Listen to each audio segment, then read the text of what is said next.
안녕하세요, 교회 여러분. 네, 오늘부터 우리가 신구약 중간사를 좀 공부해 보기로 했습니다.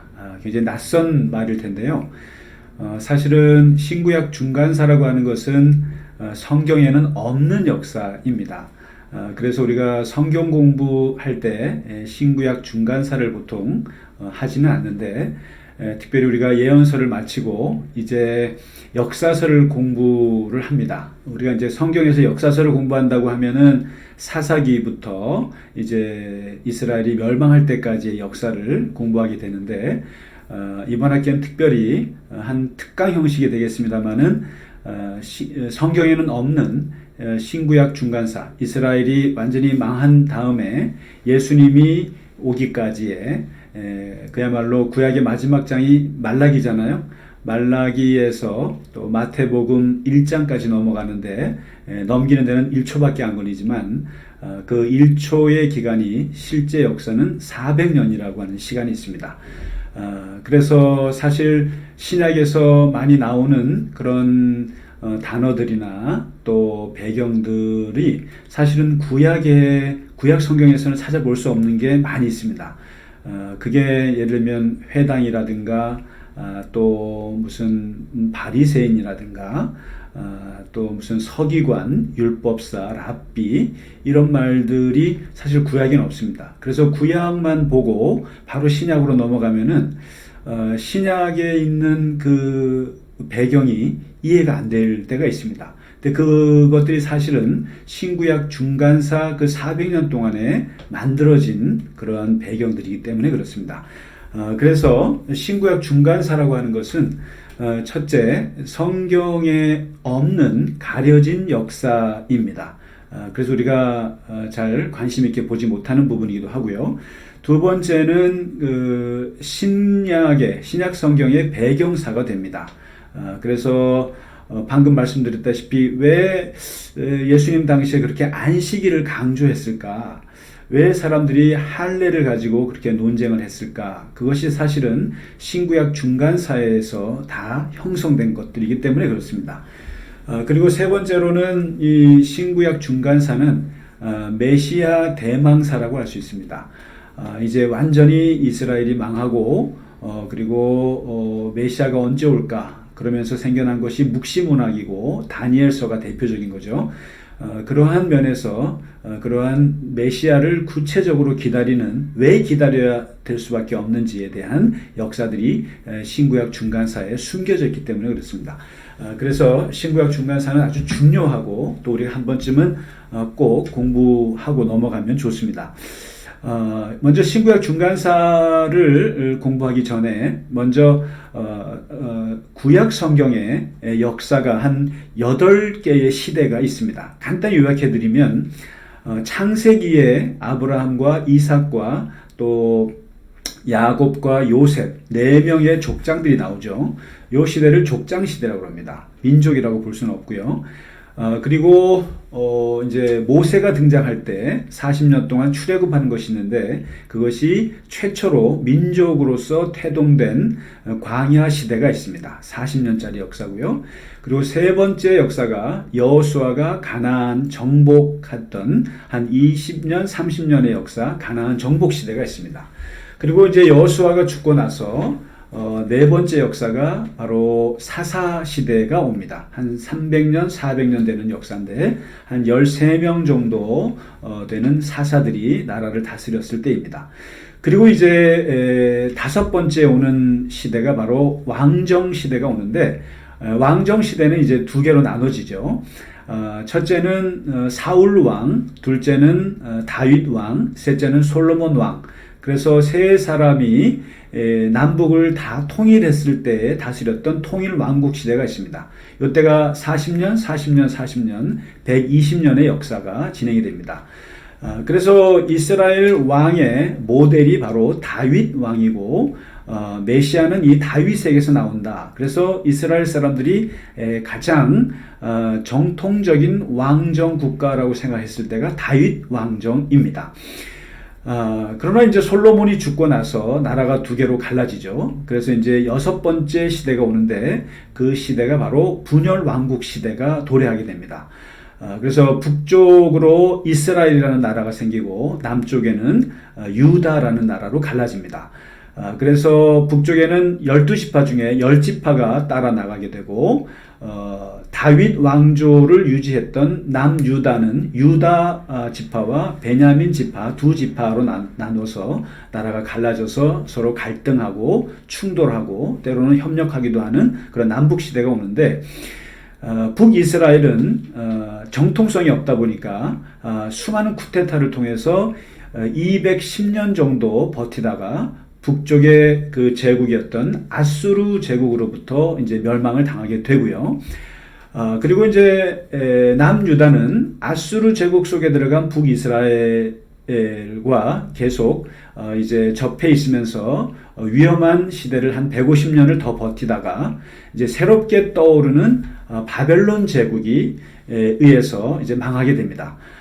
그렇게 해서 이제 6번째 분열 왕국 시대가 끝나고요. 그리고 7번째 시대가 바로 이제 바벨론 포로 시대가 한 70년 정도 진행이 됩니다. 이때 이제 바벨론의 포로로 끌려가게 되고 나라는 완전히 초토화되게 되는, 그래서 이제 남북 그 이스라엘이 없어지는 그때가 이제 바벨론 포로 시대가 되겠습니다. 그리고 이제 바벨론도 70년 정도밖에 유지를 못하다가 페르시아 바사라고 하는 제국의 고레스 키루스라고 하는 그 왕에 의해서 이제 페르시아 제국 시대가 도래하게 되는데, 이때 이제 포로로 끌려갔던 이스라엘 유다 백성들이 돌아오게 됩니다. 이때 이제 느헤미야라든가 에스라라든가 또는 이제 스룹바벨 그리고 이 당시에 활동했던 학계나 스가랴 선지자들이 등장하죠. 그렇게 해서 이제 페르시아 귀한 시대라고 볼 수 있습니다.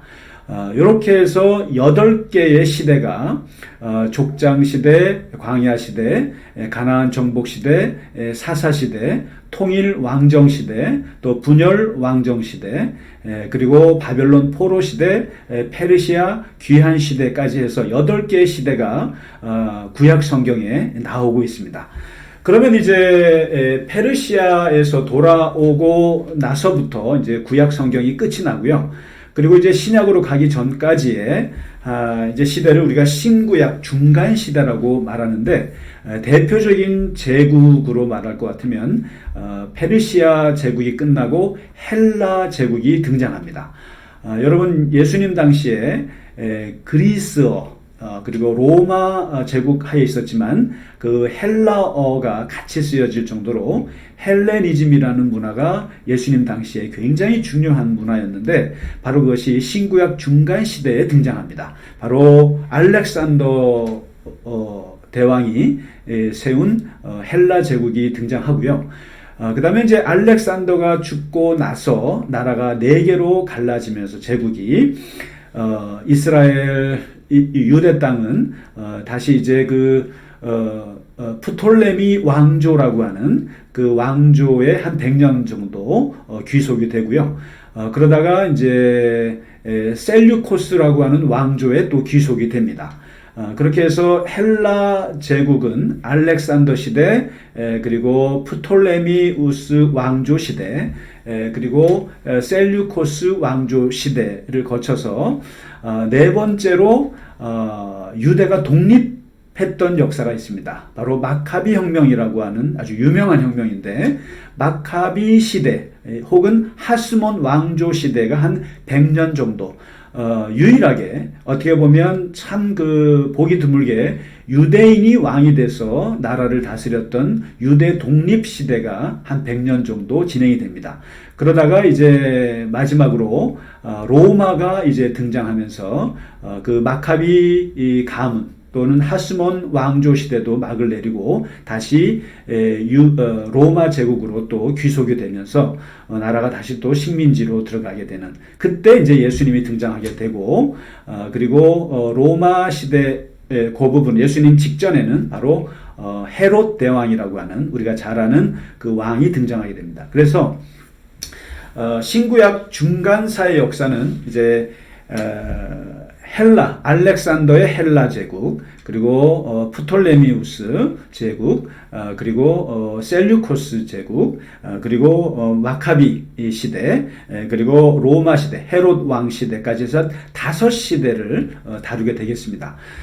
그러면 이제 우리가 이번에 신구약 중간사를 공부하게 되면 이제 신구약 중간사는 실제로 헬라 시대부터 열렸다고 볼 수 있지만 그 서막은 언제부터 시작하냐면은 바벨론 포로 시대라고 볼 수 있습니다. 그래서 바벨론 포로 시대, 페르시아 시대, 헬레니즘 시대, 그리고 마카비 시대, 그리고 로마 시대까지 해서 크게 한 5개의 시대를 이번에 한 7주 정도 될 것 같습니다. 같이 공부하면서 도대체 신구약 중간사에 어떤 일이 있었는지를 같이 공부하도록 하겠습니다. 먼저 오늘은 간단하게 바벨론 포로 시대, 이제 구약 성경을 마무리하게 되는 그 시대를 오늘은 살펴보도록 하겠습니다. 그리고 이 바벨론 포로 시대가 이스라엘의 역사에서는 아주 중요한 분기점이 되고, 특별히 신약 시대의 중요한 것들을, 예를 들면 회당이라든가 여러 가지 율법이라든가 이런 것들이 다 나오게 된 것이 바벨론 포로 시대입니다. 바벨론 포로 시대는 이제 바벨론 제국, 특별히 그 바벨론 제국은 한 짧지만 70년 정도 유지합니다만은 일대 왕이 이제 나보폴라살이라는 왕이, 이제 원래 바벨론이라는 것이 여러분 메소포타미아 지역을 보시면은 거기에 이제 바벨론이 있었고 아수르가 있고 그리고 메데라는 나라가 있고 또 바사라는 나라가, 이게 4개가 있습니다. 결국에는 이 4개 나라가, 그 다음에 이제 이스라엘 밑에는 이집트가 있죠. 그래서 이 바사, 메데, 그리고 바벨론, 그리고 아수르, 그리고 이집트, 이 5개의 왕들이 서로의 그때의 시대에 따라서 이제 제국을 장악하고 또 가라앉고 또 장악하고 가라앉고 이렇습니다. 특별히 이집트는 옛날부터 그런 제국의 그런 명예를 계속 유지해 왔습니다만은 이제 북이스라엘을 멸망시켰던 나라가 이제 아수르죠. 아수르가 멸망하게 되고, 그 다음에 아수르를 멸망시킨 나라가 이제 바벨론입니다. 바벨론이 이제 등장하게 되는데, 이때 유명한 왕이 느부갓네살이에요. 느부갓네살 성경에 나오잖아요. 느부갓네살이 유다를 침공하면서 유다를 멸망을 시키게 되거든요. 근데 이 유다를 멸망시킬 때 또 유다는 누가 있었냐면은 유다에는 유다의 이제 마지막 전성기를 구가했던 왕이 여러분 아시다시피 요시야 왕입니다. 이 요시야 왕이 한 40년 정도를 굉장히 율법도 잘 회복하고 나라도 잘 다스리고 또 이제 최고의 그런 전성기를 구가했었는데, 요시야 왕이 죽으면서부터 남유다는 내리막길을 걷게 되거든요. 그 이후에 이제 한 4명의 왕이 이제 차례로 느부갓네살 신바벨론 제국의 왕으로부터 이제 침탈을 당하면서 나라가 무너지기 시작합니다. 그 요시야의 그 아들 여호아스, 그리고 여호야김, 그리고 여호야긴, 그리고 시드기야, 이 4명의 왕들이 굉장히 부실했어요. 굉장히 부실하고 또 바벨론 제국에 이제 휘둘리게 되면서 무너지게 되는데, 먼저 여호야김, 이제 그 요시야 때만 해도 그 여호야김이나 이런 그 왕들은 어디에다가 이제 의존했냐면 이집트에 계속 의존하는 상태였습니다. 그리고 이집트에 조공을 바치고 이집트가 하는 그 애굽의 모든 것이 이제 달려 있었는데, 바벨론이 이제 일어나면서부터 이집트가 이제 패배하게 되면서 이제 그 제국의 판도가 바벨론 쪽으로 이제 기울기 시작합니다. 그때 이제 왕들이 정신을 못 차리는 거예요. 못 차리고 계속 이집트 구간이 명관이야. 그리고 옛날 우리가 그래도 이집트가 영원한 우리의 4대 국가야. 이런 식으로 이제 기대다가 새롭게 판도가 바뀌는 국제 정세를 적응하지 못한 상태에서 이제 무너지는데요. 여호야김이 이제 바벨론 제국과 계속 자꾸만 속된 말로 맞짱을 뜨려고 하는 거예요. 느부갓네살을 우습게 생각하는 거예요. 그러면서 자꾸만 이집트에게 군사라든가 또 원조를 받아가면서 이제 이겨보려고 했습니다만은 이미 판세는 기울어져서 느부갓네살이 여호야김을 잡아서 죽이게 됩니다. 죽이게 되고 그때 등장한 예언자가 바로 예레미야입니다. 예레미야는 여러분 남유다가 망할 때 그 민족의 운명을 놓고 예언했던 위대한 예언자가 예레미야인데 이 예레미야는 무식한 사람이 아니에요. 이분은 굉장히 그 당시에 그 국제적인 판세를 읽고 있는 사람이었는데 이미 판세는 바벨론으로 기울었다라고 처음부터 예언을 한 거예요. 그러니까 그리고 어차피 우리는 자존심 가지고 싸울 게 아니다. 어차피 무너진다. 그러니까 바벨론의 포로로 끌려갈 것을 아예 생각을 하고 받아들이고 그리고 이미 우리에게 닥쳐지는 고난을 그냥 좋게 생각해서 바벨론에 가서 70년 고생할 생각을 하라라고 계속 외쳤던 거예요. 그러나 이제 민족주의자들이라든가 또 반바벨론파 사람들은 받아들이질 않았죠. 특히 여호야김은 예레미야를 너무너무 미워했습니다. 그래서 예레미야서를 막 찢어내기도 하고 그리고 백성들을 굉장히 괴롭혔습니다. 그래서 이제 바벨론에 갖다 바칠 그런 세금들을 하기 위해서 국고를 낭비하고 그리고 사람들을 부역을 엄청나게 많이 시키고 그리고 자신은 궁전을 짓겠다고 막 덤비기도 하고요. 그리고 이제 막 느부갓네살에게 막 덤비기도 하고 이러다가 결국에는 느부갓네살에 의해서 BC 598년도에 죽임을 당하게 됩니다. 그러면서 이제 1차 포로가 끌려가게 됩니다. 1차 포로로 끌려갈 때 이때 누가 끌려가냐면 다니엘이 끌려갑니다. 그리고 엘리트들을 다 끌려갑니다. 여러분 이 제국은 항상 그 제국에 식민지 정책이 있는데 대표적으로 아수르는 식민지를 지배하기 위해서 혼혈 정책을 썼어요.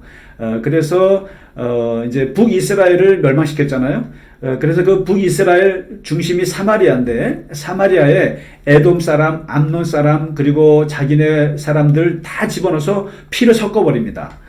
그래가지고 정체성을 모호하게 만드는 정책인데 그래서 예수님 당시에 유대인들이 그 혼혈로 섞인 사마리아 사람들을 개처럼 여겼다고 하는 게 바로 그렇습니다. 혼혈 정책 때문에 그렇게 됐고요.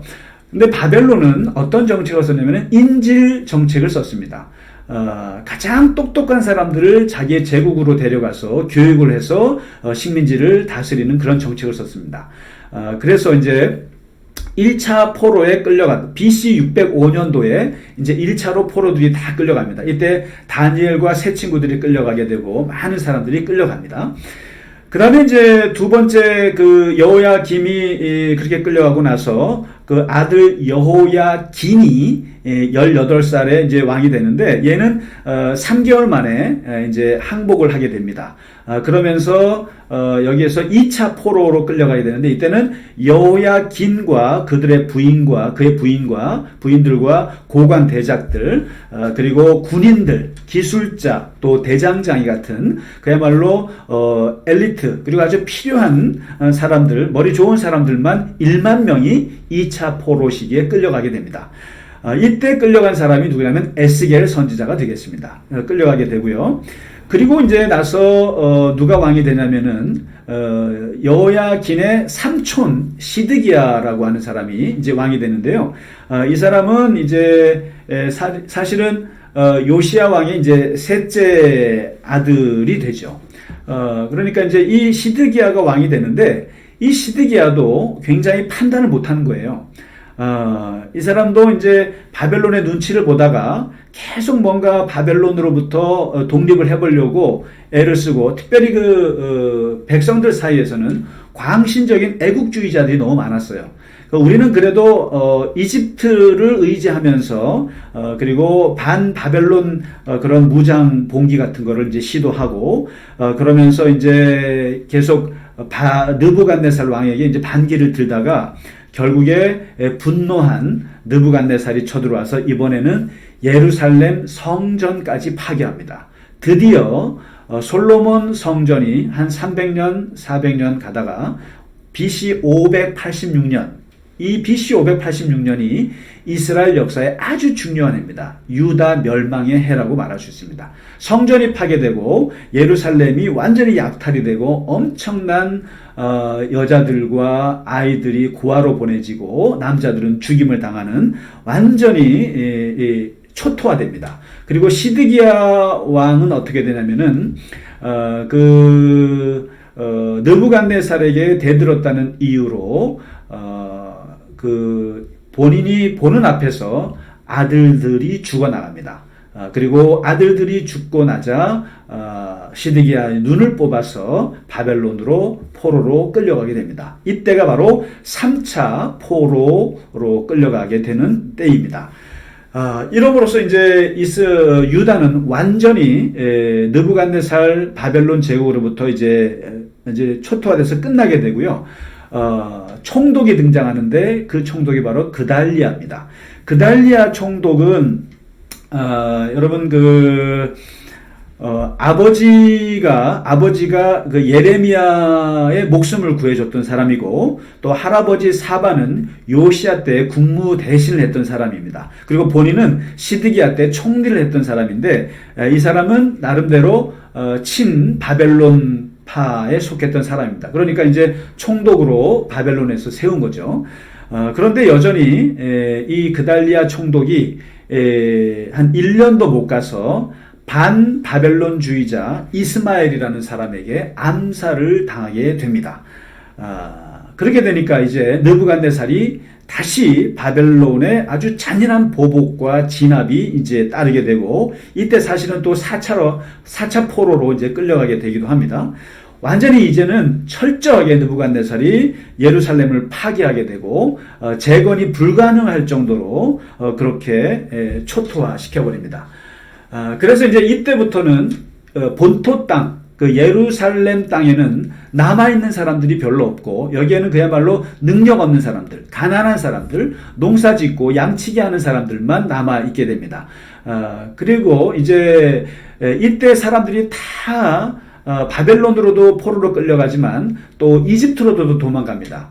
이집트로 도망갈 때 이때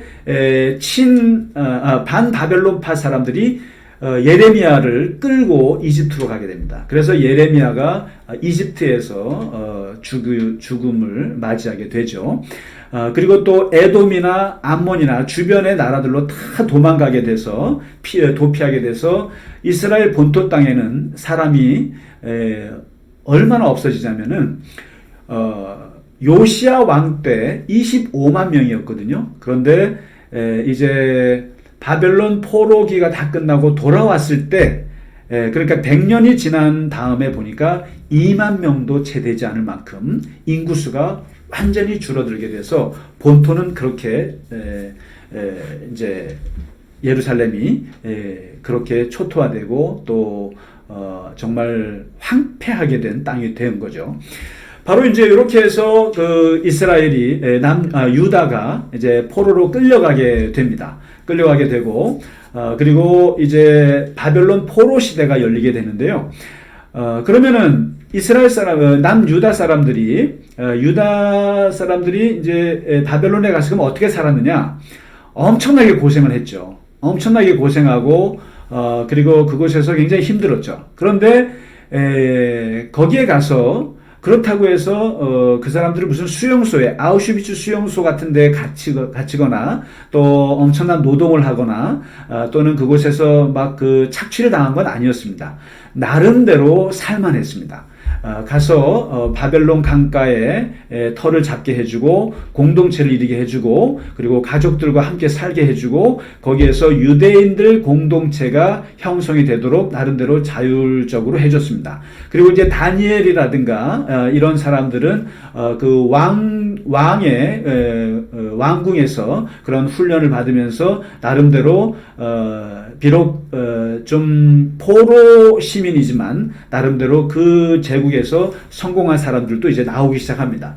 그런데 이 70년 동안 바벨론 포로들이 어떻게 생활했는가? 그러면서 이제 이 사람들이 예레미야서를 보게 된 거예요. 예레미야서에 보면은 너희는 가서 결혼도 하고 텃밭도 가꾸고 또 자식들도 키우고 그러면서 그곳에서 잘 준비해서 돌아오라. 그 기간은 70년이 될 것이다 라고 예언한 것을 보게 되고, 그리고 우리가 왜 망했는가를 그때 쉽게 깨닫게 되거든요. 그러면서 이 바벨론 포로 시대의 70년이라고 하는 이제 시대가 지나가고 있는데, 그러면 이 바벨론 포로 시대, 오늘 중요한 것은 바벨론 포로 시대에 일어났던 일들이 무엇이 있는가, 역사적으로 중요하게 새롭게 등장하는 역사적인 사건들이나 그런 용어들이 무엇인가를 보도록 하겠습니다. 무엇보다도 바벨론 포로 시대에 생겨난 말 중에 하나가 바로 디아스포라라고 하는 말입니다.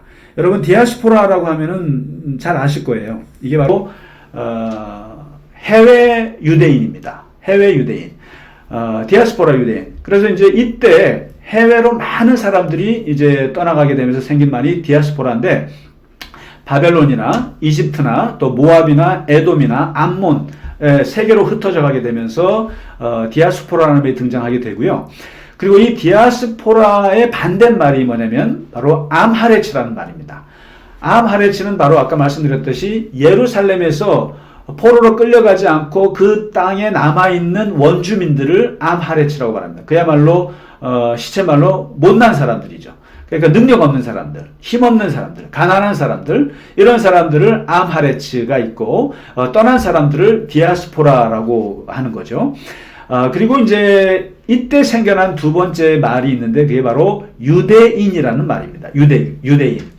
여러분, 사실 이스라엘의 역사에서 이제 그 백성들을 가리키는 말이 이제 세 가지가 있는데, 예를 들면 우리나라도 그렇죠. 역사적으로 보면 고려시대는 고려인이라는 말이 있었고, 조선시대는 조선인이라고 하죠. 그리고 지금은 우리가 대한민국 국민이라고 말하는데, 이스라엘도 첫 번째 이스라엘 민족을 가리키는 말이 히브리 민족입니다. 히브리. 이것은 이제 그 출애굽 시대에 이집트에서 노예 생활했을 때에 생겨난 이름이 히브리라는 단어입니다.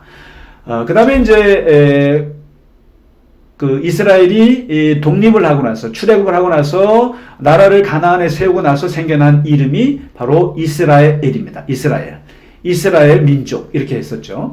그리고 이제 남유다가 망하면서 바벨론 포로로 끌려가면서 생겨난 이름이 바로 유다인입니다. 유대인이라는, 주스라고 하는 말이 이때 처음 생겨납니다. 그 다음에 생겨난 세 번째 단어가 유대교라는 것입니다. 유대교. 이제 이때부터 이 바벨론 포로 시대에 생겨난 아주 독특한 것이 하나 있는데, 바로 회당입니다. 여러분, 시나고그라고 하는 헬라어로 이 시나고그, 모였다라는 뜻이거든요. 집회라는 뜻인데, 성전이 무너지고 이제 더 이상 예루살렘 성전에서는 하나님을 만날 수 있는 방법이 없어지게 되고, 디아스포라 유대인들이 생기면서 곳곳에 흩어졌는데, 거기서 어떻게 하나님을 만나고 예배하고 하나님의 말씀을 가르칠 수 있을까라고 해서 생겨난 것이 바로 이 회당이라는 것입니다. 회당은 유대인들이 10명만 있으면 생겨나는 것이, 지을 수 있는 것이 이제 회당입니다.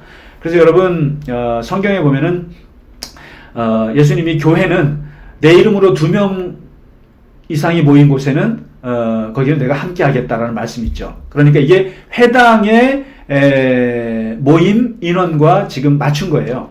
회당은 10명입니다, 기준이. 그런데 교회는 2명 이상만 모이면 교회가 된다는 것이죠. 그게 바로 회당에서 나온 숫자인 거죠. 회당에서는 뭘 했냐면은, 이스라엘 사람들이, 이 유대인들이 모여서 거기에서 이제 하나님의 말씀을 가르치고 또 예배를 드리고 정기적으로 모여서 함께 친교하고 교제하고 토라를 읽고 또 선지서를 읽고 안식일마다 모이고 이런 것을 했던 것이죠. 그러니까 성전에서 하지 못했던 것을 이제 해외 곳곳에서 흩어져 있는 회당에서 그 일을 하게 됩니다. 그래서 이 회당이 그때부터 쭉 내려와서 예수님 당시에도 여러분 회당이 많이 나오죠. 뭐 갈릴리의 회당도 나오고 또 곳곳에 회당이 나옵니다. 그래서 예수님 당시에 예수님은 회당에 들어가서 말씀을 가르치고 회당에 가서 여러 가지 기적을 일으키기도 하셨죠. 바로 그 회당이 바벨론 포로 시대에 생겨났다라고 하는 것입니다. 그리고 세 번째 디아스포라, 그 다음에 유대인, 그리고 유대교, 그리고 이제 네 번째 이제 회당, 그리고 다섯 번째 이 시대 중요한 것이 바로 이 율법의 복원입니다. 율법, 그리고 이제 역사 기록, 그리고 이제 성경이 이때부터 편집이 되고 쓰여지기 시작을 합니다. 이때부터. 물론 이제 성경은 다음 주에 다룰 페르시아 시대를 거쳐서 계속 이제 오랫동안 몇백 년을 거쳐서 성경이 이제 정경화, 이게 이제 구약 성경으로 이제 이 편집이 됩니다만은 바벨론 시대부터 이제 이 율법이 다시 이제 떠오르게 되는데요. 이때 모세오경, 특별히 이 토라를 이제 편집을 하기 시작을 합니다. 그러면서 토라 말씀이 무엇인지를 이제 읽기 시작을 하게 되고요. 그 다음에 두 번째, 이때 바벨론 포로 시대 때 중요한 것이 바로 이 할례, 그리고 이제 안식일을 이제 강조하게 되고, 그 다음에 절기, 예를 들면 유월절, 그 다음에 수장절, 초막절. 유월절은 민족이 태동됐던 그런 절기고, 수장절은 율법을 시내산에서 받은 것을 기념하는 거고, 초막절은 우리가 광야 시대에 초막을 짓고 탈출했던 것을 기념하는 그런 민족적인 그러한 절기인 거죠. 그런 절기들을 이제 이때부터 지키기 시작을 하고요. 그리고 이제 율법을 보니까 정결법이 너무 중요한 거예요. 손 씻고, 그 다음에 누구를 만나지 말고, 뭘 먹지 말고, 그리고 이런 식사법, 코셔라고 그러죠.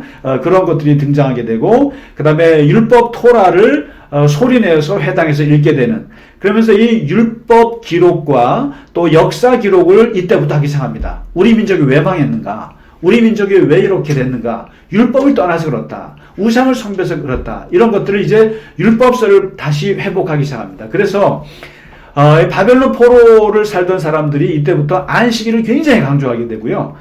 그리고 할례를 굉장히 강조합니다. 할례를 해야만 우리가 이방인과 구별될 수 있다. 우리가 비록 세계에 흩어져서 섞여 살지만 그 섞여 살면서도 우리의 정체성을 지키기 위해서는 할례를 해야 한다. 안식일을 우리는 꼭 지킨다. 그리고 절기를 꼭 지킨다. 그리고 정결법, 식사법을 철저하게 지켜야 한다. 이것이 그들이 살아남는 길이라고 생각했기 때문에 그렇습니다.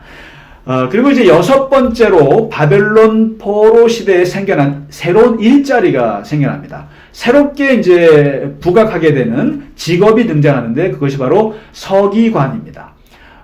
그야말로 랍비가 등장하게 됩니다. 여러분, 구약에 쓴 랍비가 없습니다.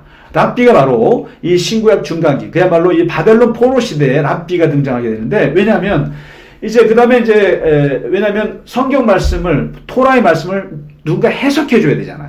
가르쳐 줘야 될 사람이 이제 떠오르게 된 거예요. 그러면서 이제 그 다음에 성경을 편집하고 또 필사를 하고, 그리고 말로 전해져 어떤 것들을 이렇게 이제 정리하게 되는 사람들이 이제 그런 직업들이 뜨게 됩니다. 그래서 서기관, 율법학자, 이런 랍비들이 이제 등장하게 되죠. 그러면서 반대로 가라앉게 되는 직업이 바로 제사장 그룹입니다. 성전에 있어야만 이 사람은 의미가 있는데, 이 사람들이 성전이 무너지니까 제사장들은 이제 약간 뒤로 처지게 되고, 그리고 이런 회당에서 말씀을 가르치고 해석해주는 서기관과 랍비들이 이제 등장하게 됩니다. 그래서 이제 예수님 당시에 이러한 예수님 보고 랍비라고 그러지 않습니까? 그리고 서기관들 등장하고 또 율법학자들이 등장해서 예수님과 싸우잖아요. 바로 그런 사람들이 바로 이런 바벨론 포로 시대에 등장했던 사람들이다라는 것입니다. 그리고 이제 마지막으로 요 바벨론 포로 시대에 중요한 사람들이 바로 이제 그 예레미야 같은 선지자, 그리고 이제 다니엘, 그리고 에스겔, 그리고 이제 스룹바벨, 또 에스라, 느헤미야, 학개, 스가랴, 이런 사람들이 이제 등장하게 되는데요. 이런 사람들이 이제 바벨론 포로 시대를 살았던 사람들이고, 그리고 엘리트였고 지도자들이었고, 이들이 이제 바벨론이 무너지고 페르시아 시대가 오면서 이제 나라를 다시 재건하는데 중요한 지도자들이 되겠습니다. 오늘은 이제 이 바벨론 포로 시대에 신구약 중간사의 서막을 알리는 바벨론 포로 시대를 다루었고요. 이제 다음 주에는 이제 이 포로 시대가 끝나고 새로운 제국인 페르시아의 이제 등장으로 인해서 그 끌려갔던 포로들이 어떻게 돌아오게 되고 그 구약을 어떻게 마무리를 짓는지 그리고 어떻게 이제 신구약 역사들이 이제 펼쳐지는지를 다음 주에 함께 페르시아 제국 시대를 공부하도록 하겠습니다. 네, 오늘 긴 시간 함께 공부하시느라고 고생 많으셨습니다. 네, 그러면 다음 주에 다시 찾아뵙도록 하겠습니다. 감사합니다.